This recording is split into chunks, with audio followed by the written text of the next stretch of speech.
Otis Gibson, Alan ডোনাল্ডদের হাত ধরে আগের চেয়ে পরিণত টাইগার পেসাররা একজন আরেকজনের সঙ্গে বোলিং নিয়ে আলাপ করেন, চেষ্টা করেন একটা ইউনিট হিসেবে এগিয়ে যেতে। আইপিএলে খেলা মুস্তাফিজের সঙ্গে নিয়মিত কথা হয় শরীফুলের। সেখানকার অভিজ্ঞতা, পরিবেশ জানার চেষ্টা করেন ফিজের সতীর্থরা। মুস্তাফিজ ভাইয়ের প্রতিটা বল দেখি আর ওনার সাথে ম্যাচের পরের দিন কথা হয়। বাংলাদেশের থেকে আইপিএল মুস্তাফিজ ভাই ভালো এনজয় করার কারণে ওখানে প্রেশারটা খুব কম আর কি। বাংলাদেশে হয়তো অনেক চাওয়া থাকে, হয়তো একটু খারাপ হলে হয়তো অনেক প্রেশার পড়ে।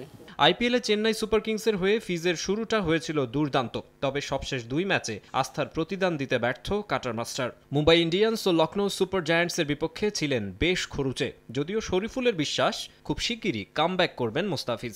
সবার চাওয়াটা একটু বেশি থাকে, কারণ উনি তো লাস্ট কয়েকটা বছর খুব ভালো পারফরমেন্স করতেছিল। উনি ভালো করতেছেন, কিন্তু সবার চাওয়ার অনুযায়ী আর কি হয়তো বা 2-1টা ম্যাচ করতে পারেনি, তার জন্য। 40% বেশি গ্লো, বিশ্বের 1 নম্বর গ্লো ক্রিম, নতুন গ্লো এন্ড লাভলি। যুব বিশ্বকাপ চ্যাম্পিয়ন দলের ক্রিকেটারদের মধ্যে শরীফুল ইসলামের উন্নতির গ্রাফ সবচেয়ে চোখে পড়ার মতো।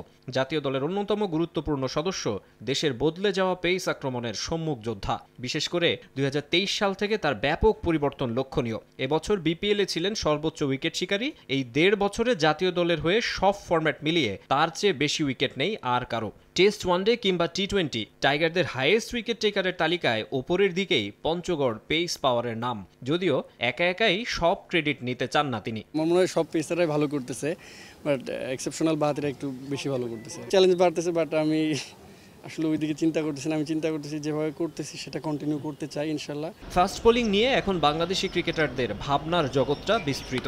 ডিপিএলেও ভালো করছেন পেসাররা। টি20 বিশ্বকাপ সামনে রেখে তাই বোলিং ইউনিট নিয়ে আত্মবিশ্বাসী হতেই পারে tiger team management. Maksum Alam Khan, Somoy Sangbad, Dhaka.